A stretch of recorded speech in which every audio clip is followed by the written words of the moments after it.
On ne doit pas trop compter juste sur nous-mêmes parce que souvent, la grâce et le jugement nous manquent. Parfois, on ne sait pas quand on est aveugle au-dedans de nous. Les passions sont prises pour du zèle parfois. Et à de mauvaises actions, on donne plein d'excuses. On relève les petits défauts des autres. Et nous avons de plus grands défauts. La personne intérieure préfère le soin de soi-même à tout autre soin. Et lorsqu'on est attentif à soi, on se tait facilement sur les autres.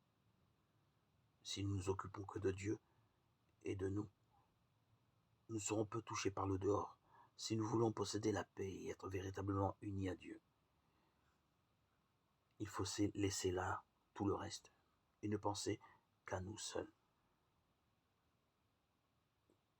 Colossiens 3, 1, 2. Si donc vous êtes ressuscités avec Christ, cherchez les choses d'en haut, où Christ est assis à la droite de Dieu.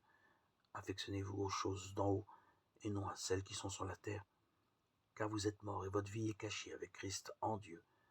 Faites donc mourir les membres qui sont sur la terre, l'impudicité, l'impureté, les passions, les mauvais désirs et la cupidité qui est une idolâtrie. Vous ferez de grands progrès. Éphésiens 1 et 2. Colossiens 3. Si vous vous dégagez de tous les soins du temps et de ce que le Seigneur ne vous demande pas de faire. Isaïe 40, 29, 31. Sinon, vous serez vite fatigué si vous comptez juste sur ce monde. Regardez comme une pure vanité toute consolation qui repose sur ce monde visible. Mais l'âme qui aime Dieu méprise tout ce qui est au-dessous de Dieu. Dieu seul, éternel et tout-puissant, est et doit être la consolation de toute âme et la vraie joie du cœur.